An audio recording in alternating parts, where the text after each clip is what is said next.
Comment survivre à l'enseignement à distance, enseignant, voici vos retours.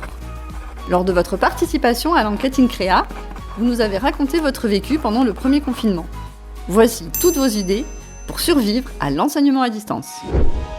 Au niveau organisationnel, vous montrez l'importance d'avoir un bon équipement.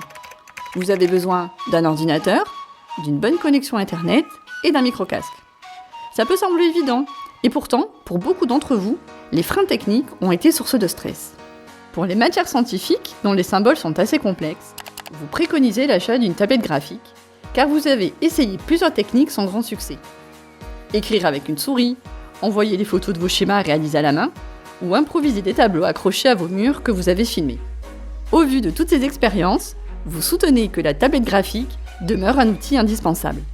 Au niveau des logiciels, vous avez utilisé différents supports. Teams, Moodle, Big Blue Button, Zoom. Mais comme aucun ne correspond vraiment à vos besoins, vous conseillez de les combiner pour créer une plateforme d'apprentissage qui s'adapte à la pédagogie de chacun. Pour les cours théoriques, vous proposez de mettre en place une classe inversée. Dans ce cas, vous alertez sur le fait que l'intervention en visioconférence doit avoir une valeur ajoutée et ne pas reprendre exactement le support donné. Vous conseillez également d'utiliser pleinement les MOOC. Même s'ils demandent plusieurs heures de travail, vous savez que les étudiants apprécient beaucoup ce mode de fonctionnement. Sachez que vous pouvez vous faire accompagner par vos structures si vous souhaitez créer le vôtre. Enfin, pour garder un timbre de voix clair et une posture dynamique, vous invitez les enseignants à laisser leur caméra allumée.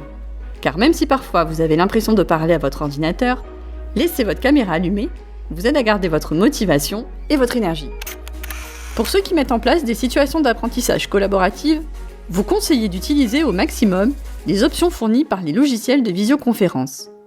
Vous avez expérimenté les sous-groupes et la gestion de plusieurs classes virtuelles, et vous conseillez ces modalités aux enseignants qui souhaitent gérer les travaux collaboratifs à distance. Vous avez élaboré toutes ces pratiques car vous avez compris dès le départ que le temps du présentiel était différent du temps distanciel et qu'il est difficile de laisser les étudiants, et vous-même d'ailleurs, derrière un écran pendant 8 heures.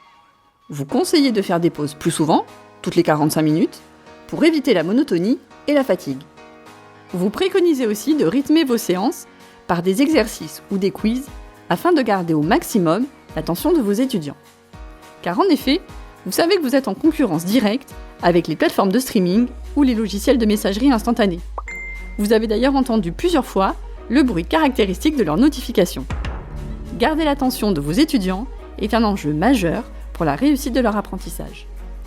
Concernant l'évaluation, vous conseillez de distinguer l'évaluation des connaissances et l'évaluation des compétences pour utiliser des QCM, des travaux de groupe ou des devoirs sur table. Vous dites que cet arbitrage s'effectue en fonction des objectifs, des matières et du nombre d'élèves à évaluer. Néanmoins, vous préconisez de garder les QCM pour des évaluations formatives et ne pas donner le même sujet lorsque les promotions sont en décalé. Ce décalage, en effet, facilite la triche. Vous préconisez également que ces QCM soient réalisés avec des temps de réponse limités, sans retour en arrière possible, pour ne pas que les étudiants puissent se passer les réponses. Pour mettre en place toutes ces idées ou en trouver d'autres, vous conseillez également aux enseignants de s'entraider, que ce soit avec les collègues du campus ou les pairs d'autres établissements. Vous dites que les collectifs d'enseignants possèdent des expériences diverses et donc très enrichissantes. Enfin, sachant que lors d'un enseignement à distance, une charge mentale supplémentaire s'ajoute à une charge de travail déjà bien présente, vous suggérez de séparer les temps personnels avec les temps professionnels pour garder du temps pour vous. Résumons. Pour réussir l'enseignement à distance, vous préconisez d'avoir du matériel de qualité, adapté à la pédagogie de chacun, de garder l'attention des élèves par la classe inversée, les MOOC ou les quiz, de raccourcir les heures de cours, d'adapter les évaluations en fonction de ce que vous voulez évaluer, des connaissances ou des compétences, et de modifier le sujet lorsque le passage des évaluations se fait en décalé. À défaut, le QCM sera limité, sans retour en arrière possible.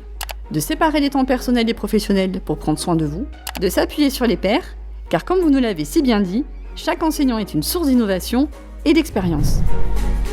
Merci d'avoir regardé cette vidéo, c'était la synthèse de notre enquête. Nous espérons avoir été fidèles à vos retours.